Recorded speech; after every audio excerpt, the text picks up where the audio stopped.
Hello అండి అందరికీ welcome to my channel Divya Reddy life style. ఈరోజు మా అమ్మ నాటుకోడి ఇంకా పులావు రెండు చేస్తుంది. అమ్మ ఏం చేస్తున్నావే? నాటుకోడి చేస్తున్నా బుజ్జి.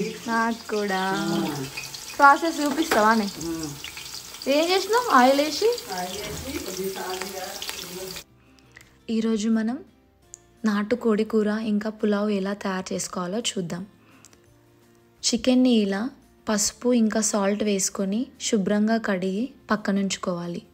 తర్వాత చికెన్ కర్రీ కోసం ఒక బౌల్ తీసుకొని దాంట్లో ఆయిల్ వేసుకొని బిర్యానీ ఆకు, షాజీరా, ఆనియన్స్ వేసుకొని కలుపుతూ ఉండాలి. ఆనియన్స్ బ్రౌన్ కలర్ వచ్చే వరకు కలుపుతూ ఉండాలి.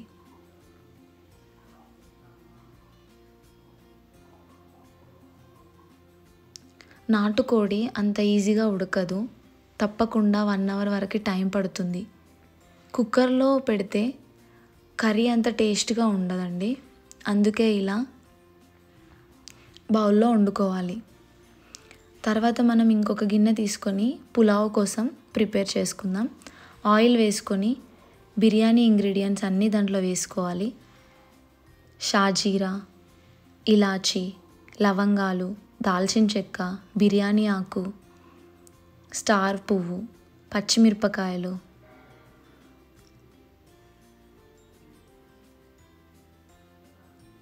అలాగే ఆనియన్స్ ఇవన్నీ వేసుకొని కలుపుతూ ఉండాలి. ఇప్పుడు చికెన్లో ఆనియన్స్ బ్రౌన్ కలర్ అయ్యాయండి. కొద్దిగా పసుపు వేసుకొని కడిగి పక్కన ఉంచుకున్న చికెన్ని దాంట్లో వేసుకోవాలి.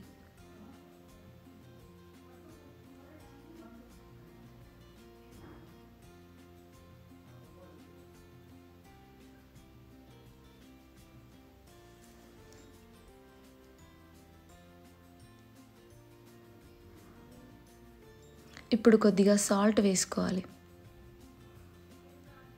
దీన్ని మంచిగా సాల్ట్ కలిసేలా కలుపుకోవాలి.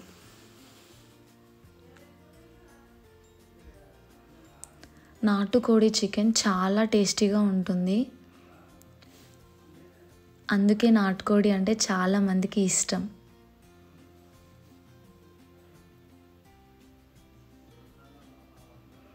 ఇప్పుడు బిర్యానీ ఇంగ్రీడియంట్స్ని కలుపుకోవాలి.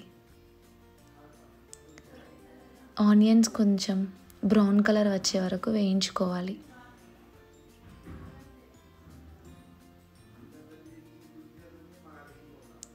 కొద్దిగా పుదీనా వేసుకోవాలి.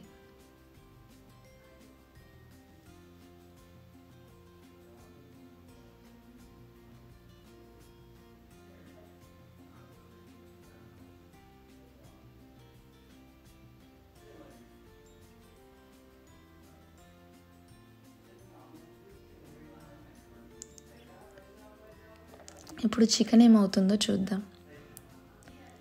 నాటుకోడి చికెన్ ఉడకడానికి చాలా టైం పడుతుందండి, అందుకే ఎట్ ఏ టైం పులావ్ కూడా చేసేస్తున్నాం.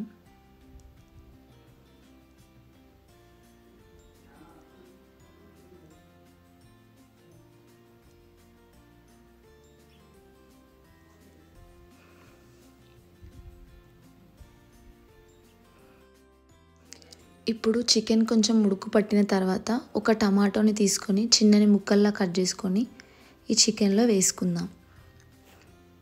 కొద్దిగా పులుపు తలిగితే కర్రీ చాలా టేస్ట్గా ఉంటుంది, అందుకే టమాటోని యూస్ చేస్తున్నాం.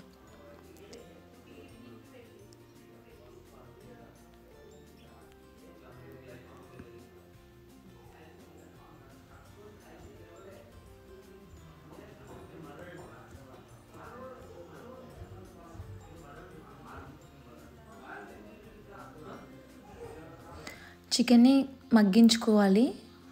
పులావ్ కోసం తీసుకున్న గిన్నెలో కొద్దిగా అల్లం వెల్లుల్లి పేస్ట్ వేసుకోవాలి. నేను బాస్మతి రైస్ తీసుకుంటున్నాను. బాస్మతి రైస్కి 1 గ్లాస్కి 1 గ్లాస్ ఆఫ్ వాటరే యూస్ చేయాలి.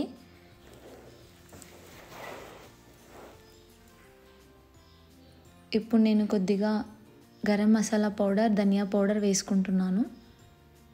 అలాగే వాటర్ కూడా సరిపడా పోసుకుంటున్నాను.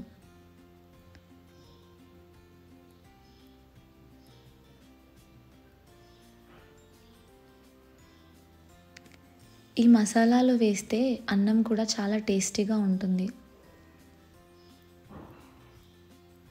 అండ్ నాటుకోడికి పులావ్ అన్నం చాలా టేస్టీగా ఉంటుంది. ఇప్పుడు మూత పెట్టుకొని ఎసురు మరిగించుకోవాలి.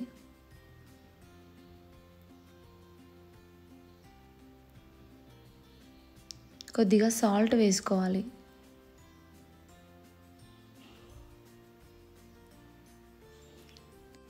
ఇప్పుడు చికెన్ ఎంతవరకు ఉడికిందో చూసుకుందాం. చికెన్ దాదాపు ఉడికినట్లే. సో మనం కారం వేసుకుందాం.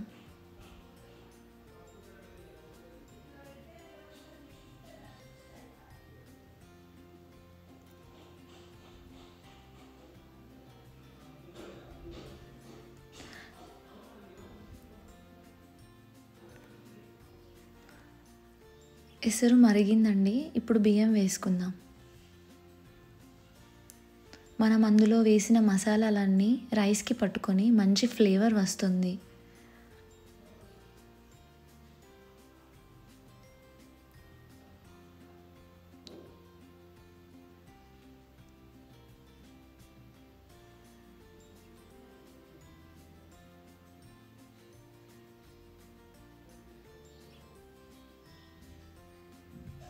చికెన్లో కొంచెం వాటర్ పోసుకోవాలి గ్రేవీ కోసం. ఈ వాటర్ అన్నీ దగ్గర పడే వరకు చికెన్ని ఉడికించుకోవాలి.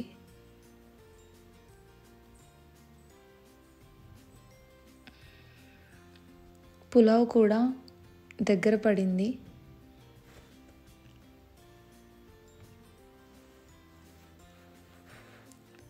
నాటుకోడి ఉడకడానికి చాలా టైం పడుతుంది. దాదాపు గంట వరకు టైం పడుతుంది. ఉడికిందో లేదో చూసుకోవాలి మధ్య మధ్యలో.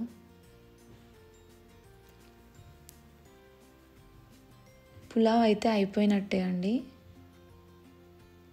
ఇంకా స్టవ్ ఆఫ్ చేసుకోవాలి.